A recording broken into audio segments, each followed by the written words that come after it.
there for Chillicothe. Again, I believe that's Adelman. And it is Scotty Adelman, number 40. Norwalk, Ohio native. That's the home of the Truckers. He, too, of Tiffin University baseball fame. Finished his sophomore year at TU. And his stats are as follows for Scotty Adelman. A 3.38 ERA, 2 wins, no losses, no saves, and his 7th time from the pen. He has worked 8 innings. He's given up 3 earned runs, 8 hits, 4 walks, 7 strikeouts, and hit 3 batters. A 276 average against Adelman. His job, get the last 2 outs before the Kings have a chance to score 2 more. The 6th batter, Scotty Adelman in to pitch. Again, Norwalk, Ohio, the home of the Truckers. One of my favorite names in high school sports in Ohio.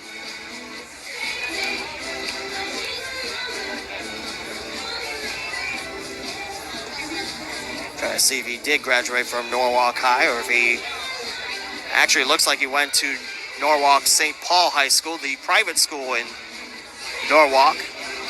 Norwalk St. Paul High School, that's correct. With Tiffin, he made 13 appearances out of the pen.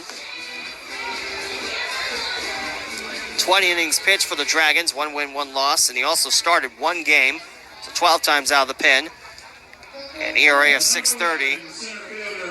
In his Tiffin career, he has made 29 appearances, 1 start, 3-1 record, and an ERA of 7.71. So now a Norwalk Trucker. It's from St. Paul High. And unfortunately, I don't know what the athletics name is. I don't remember how I found out about Norwalk and the Truckers. I think it just says on the Welcome to Norwalk sign, home of the Truckers, like, wait, that's a mascot name? It is. So Tyler Cox, Adelman's first opponent, 6'2", 205, right-handed thrower, left-handed bat, starts off Cox with a called strike low in the box. Cox 1 for 3, hit his 11th home run, and much like the home run he hit Wednesday to help win it for the Kings, that one was crushed, obliterated, liquefied, destroyed. You sunk my battleship. And I said the wrong score in the highlight. I was kicking myself once I heard that. Fastball outside, it's 1-1. Not only did I say the wrong score, it was 10-9. I said 10-7. I also said there was no one out. That was wrong. There was 1 out. I don't make a highlight and I screw up so much. Answer, I don't know. 1-1 to Cox. Bases still loaded. Still 1 out. The Kings have 1 in the 7th. Whitesell's night done in 6 1/3 on 100 pitches. Swing and a miss, and now Cox behind 1-2. On deck is Ben Bach. Should the inning not end on a double play. Whitesell can't get the complete game, but his second win definitely up for grabs. Kings trail by 11. 6th batter of the inning is Tyler Cox. This one, bouncer past the second baseman. 1 run in, and another one's coming in. The run rule is canceled. 2 RBI single for Tyler Cox. De La Paz in, Laurie in, and the Kings live to fight more innings. It's 14-5. Chillicothe. Buzzio stops at second. And Cox has himself 3 RBI tonight. He's 1 shy of 40 on the season. And Ben Bach will stand in as the 7th batter, 0 for 2 with 2 groundouts to third and a sac fly to score the first run of the game. So we will have an 8th inning as the Kings are now down by 9. Kings trailed by 7. Middle of the 4th on Wednesday. Don't tell me these Kings wouldn't bow back from this deficit. Big hill to climb? Oh, absolutely. Tell me something I don't know. As Bach takes an inside ball 1, but it's doable. Lucas Day on deck. David Novak in the hole as Cox comes through with a 2 RBI base hit past second base, C.J. Carmichael. There's 2 on, 1 out still. And by the way, that does leave 1 more runner against. And that is Bach hitting 1 a ton, but foul towards the pavilion, 1-1. If Buzzio scores, then Whitesell will give up 6 runs. Right now the number's at 5. 1 ball, 1 strike. Ben Bach batting.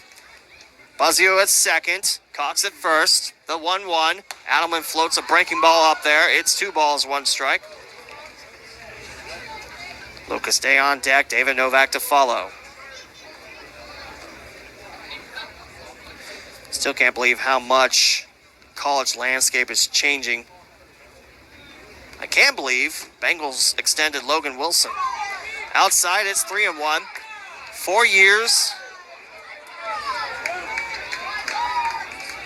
Worth up to $37.25 million. How do I get that deal without playing sports? The answer is I don't. 3-1 to Ben Bach. This one slashed towards short. This is Bowen. Scoop and onwards to third. They'll get the force there. And there's 2 outs. Bottom of the 7th. That fielder's choice goes 6-5 to get rid of Buzzio.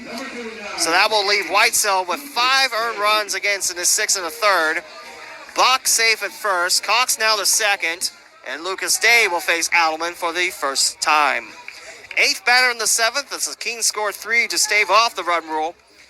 And it's Chillicothe's lead down to 9, 14-5. 14 runs, 17 hits, no errors for the Paints. 5-6-1 for the Kings. Day takes a breaking ball, low outside corner, strike number 1.